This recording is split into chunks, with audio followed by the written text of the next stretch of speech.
పంచమాధవ దివ్యక్షేత్రాలలో ఒకటిగా బాసులుతున్న పిఠాపురంలో స్వయంభువు శ్రీ కుంతి మాధవ స్వామివారి ఆలయంలో వార్షిక ధనుర్మాస మహోత్సవాలు ఘనంగా ప్రారంభమయ్యాయి. పంచమాధవ దివ్యక్షేత్రాల్లో ఒకటిగా బాసులుతున్న పిఠాపురంలో స్వయంభువు శ్రీ కుంతి మాధవ స్వామివారి ఆలయంలో వార్షిక ధనుర్మాస మహోత్సవాలు ఘనంగా ప్రారంభమయ్యాయి. స్వామివారికి పంచామృత అభిషేకం, శ్రీ గోదా అమ్మవారికి శ్రీ చూర్ణార్చన, తిరుప్పావై విశేషంగా నిర్వహించారు.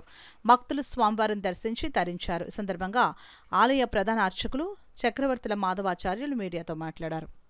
4 గంటల 30 నిమిషాలకి స్వామివారికి విశేషమైన పంచామృతాభిషేకము, సహస్రనామార్చన, గోదావరి శ్రీచూర్ణమార్చన, తదనంతరం తిరుప్పావై ద్రవిడ ప్రబంధ పారాయణ, తీర్థప్రసాద వినియోగము, అమ్మవారు మానవీధుల గ్రామోత్సవము తదుపరి కార్యక్రమాలన్నీ కూడా వైభవంతంగా నిర్వహించుటకు కుంతి మాధవ స్వామి యొక్క కార్యనిర్వహణాధికారి కుంతి మాధవ భక్త బృందం శ్రీ కంజల భూలోకరామ పెద్దరసు చేత ఈ కార్యక్రమాలన్నీ కూడా కట్టుదిట్టమైన ఏర్పాట్లన్నీ జరిగాయి. అలాగే జనవరి 10 2025 తేదీన ముక్కోడి ఏకాదశి సందర్భంగా 9వ తారీఖు రాత్రి 1 గంటకి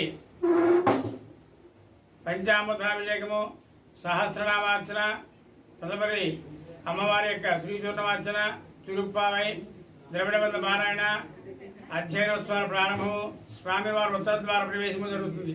తదనంతరం స్వామివారి గ్రామోత్సవం నిర్వహించబడుతుంది. అలాగే 14/1/2025 తారీఖున సాయంకాలం 7 గంటలకి గోదావరి యొక్క కళ్యాణ మహోత్సవం జరుగుతుంది. కనుక ఈ కార్యక్రమాలన్నింటిలో కూడా భక్తులందరూ పాల్గొని స్వామి అమ్మవారి కృపకు పాత్రై అష్టైశ్వర్య భోగభాగ్యం పొందుతరి చూస్తున్నా కూర్చున్నాం.